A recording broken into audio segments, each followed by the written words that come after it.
Hello everyone, मेरा नाम मुशर्रफ अली है और आज इस वीडियो में बात करेंगे डेल कार्नेगी की book how to win friends and influence people.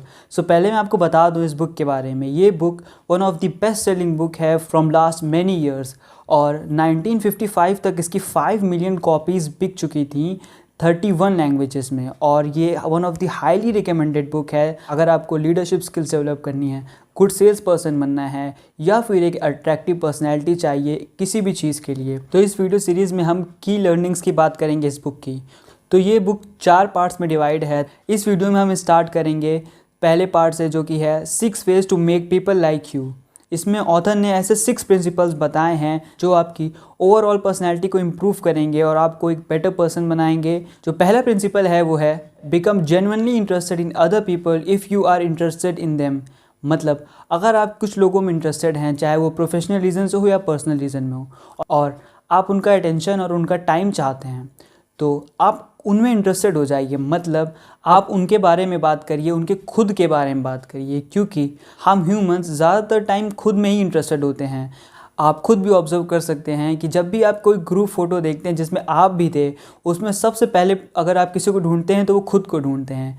और इसी तरीके से जब आप कॉल पे बात करते हैं तो सबसे ज़्यादा टाइम आप यही बोलते हैं कि मैं ऐसा सोचता हूँ, मैं ऐसा करता हूँ। तो ये दिखाता है कि कितना ज़्यादा हम इंटरेस्टेड होते हैं खुद में। और ऑथर ये दोनों एग्जांपल बुक में शेयर करके ये समझाना चाहते हैं, अगर आप सच में चाहते हैं किसी का अटेंशन ग्रैब करना, तो आप उनसे उनके बारे में ज़्यादा बातें करिए। और स्पेशली ऑथर बिज़नेस ओनर्स के लिए ये कहते हैं कि अगर आप जब भी बिज़नेस मीटिंग्स के लिए जाएं किसी भी अननोन पर्सन से या किसी से भी पहली बार मिलने, तो पहले आप उनसे बात करें उनके बारे में, उनके बिज़नेस के बारे में, ताकि वो लोग आप में इंटरेस्टेड हों और आपके बारे में भी सोचें। तो ये पहला पॉइंट था। और आप खुद भी ऑब्जर्व कर सकते हैं जो भी ग्रेट लीडर्स थे, चाहे वो इंडिया का हो चाहे वो फॉरेन कंट्रीज़ का, उनमें सब में अगर एक कोई अच्छी बात कॉमन रही होगी तो वो ये कि वो दूसरों में बहुत इंटरेस्टेड थे। मतलब दूसरों की फ्रीडम के बारे में, दूसरों के अच्छी लाइफ के बारे में वो ज़्यादा सोचते थे, जिसकी वजह से दूसरे लोग भी उनमें इंटरेस्टेड होते थे और उन्हें और पावरफुल बनाते जाते थे। तो आप समझ सकते हैं कि ये प्रिंसिपल कितना हेल्पफुल है। तो अब बढ़ते हैं सेकेंड पॉइंट की तरफ, जो कि है having a good smile at your face.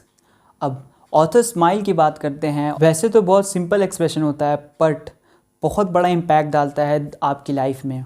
आप खुद भी ऑब्जर्व कर सकते हैं कि अगर आप किसी क्राउडेड जगह पे हो तो वहाँ पे सबसे पहले अगर आप किसी को नोटिस करेंगे तो वो उस इंसान को जो स्माइल कर रहा हो। और ऑथर ये भी शेयर करते हैं कि जो लोग ज़्यादा अच्छी स्माइल अपने फेस पर रखते हैं वो ज़्यादा लोगों को अट्रैक्ट करते हैं। जिस भी जगह पे वो जाते हैं ज़्यादातर लोग उनमें इंटरेस्टेड होते हैं। और इस पॉइंट को और अच्छे से डिस्क्राइब करने के लिए ऑथर एक लड़के का एग्जांपल देते हैं जिसे जॉब मिलती है क्योंकि उसकी स्माइल की वजह से, जैसे वो कॉल पे बात करता है स्माइल करके। और ऑथर ये भी कहते हैं कि अगर आपकी स्माइल अनसीन हो तब भी वो इतना बड़ा इम्पैक्ट डाल सकती है। तो सोचिए, अगर आपकी स्माइल देख सकेंगे लोग तो कितना बड़ा इम्पैक्ट पड़ेगा। आप ये भी नोटिस करते होंगे कि बहुत सारे ग्रेट पॉलिटिशियंस, लीडर्स, उनके चेहरे पे हमेशा एक गुड स्माइल होती है, जिसकी वजह से वो बहुत ज़्यादा अटेंशन ग्रैब करते हैं। इस पॉइंट को और क्लियर करने के लिए ऑथर ये भी कहते हैं the expression one's wears on his face is far important than the clothes he wears on his body.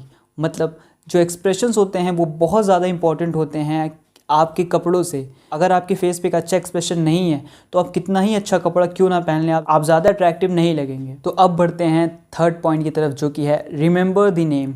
अब ऑथर बात करते हैं कि हमारा नाम कितना इंपॉर्टेंट होता है। और दुनिया में सबसे ज़्यादा अगर कोई वर्ड हमें अच्छा लगता है किसी भी लैंग्वेज में तो वो हमारा खुद का नाम होता है।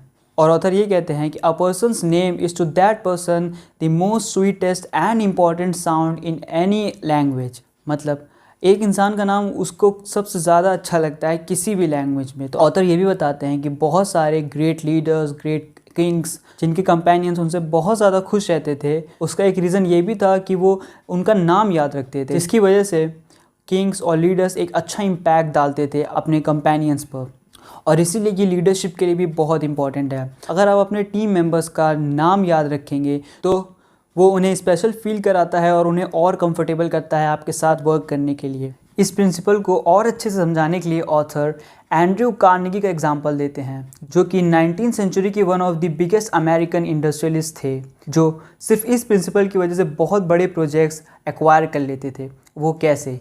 तो ऑथर एक एग्जांपल देते हैं कि एक बार एंड्रयू कार्नेगी को एक रेल रोड का प्रोजेक्ट चाहिए होता है जहाँ पे वो अपने स्टील रेल्स को सेल करना चाहते हैं, लेकिन वहाँ का प्रेसिडेंट जो होता है उस रेल यार्ड का वो मना कर देता है। लेकिन एंड्रयू कार्नेगी उस प्रोजेक्ट को पाने के लिए एक बहुत बड़ी स्टील मिल लगा देते हैं उस प्लेस से थोड़ी दूरी पर, और जो उस मिल का नाम होता है वो उस प्रेसिडेंट के नाम पर होता है। अब जब भी उस रेल रोड के प्रेसिडेंट को स्टील रेल्स की ज़रूरत पड़ती थी तो वो सबसे पहले उसी मिल में जाते थे जहाँ पे उनका नाम लगा था, जो मिल उनके नाम पर थी।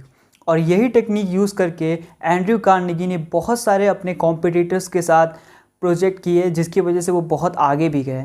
और एक और एग्जांपल देते हैं ऑथर एक पॉलिटिशियन का, जिसके अंदर ये एबिलिटी थी कि वो बहुत सारे लोगों का नाम याद रख सकता था, और जब भी वो किसी बड़े कैंपेन के लिए जाता था तो वहाँ के लोगों का नाम वो एक लिस्ट पर लिखवा लेता था। और इलेक्शन से कुछ दिन पहले वो एक पर्सनलाइज लेटर लिखता था जिसमें सबका नाम बहुत हाईलाइट करके लिखता था, जिसकी वजह से वो बहुत सारे लोगों का अटेंशन ग्रैब कर लेता था। और वोटिंग के टाइम पे ज़्यादातर लोग उसे ही वोट करते थे, जिसकी वजह से वो इलेक्शन भी जीत जाता था। तो ऑथर ये भी बता रहे हैं कि किस तरीके से एक आम आदमी के लिए उसका नाम कितना इम्पॉर्टेंट होता है, और कैसे इन छोटी छोटी चीज़ों का फ़ायदा उठाकर बहुत सारी मार्केटिंग कंपनी, बहुत सारे बिजनेस पर्सन, पॉलिटिशियंस, लीडर्स आगे बढ़ते हैं। होप करता हूँ ये वीडियो आपको अच्छी लगी होगी, और प्लीज़ इसे शेयर करें और सपोर्ट करें। इतनी सारी नॉलेज आपको बिना बुक पढ़े मिल रही है, तो प्लीज़ शेयर करें। आखिर कब तक रसोड़े में कौन था और विनोद जैसे टॉपिक को शेयर करेंगे। वीडियो को शेयर करिए और सपोर्ट करिए, लाइक करिए और सब्सक्राइब करिए चैनल को। और क्या पॉइंट आपको अच्छा लगा कमेंट करके ज़रूर बताइए।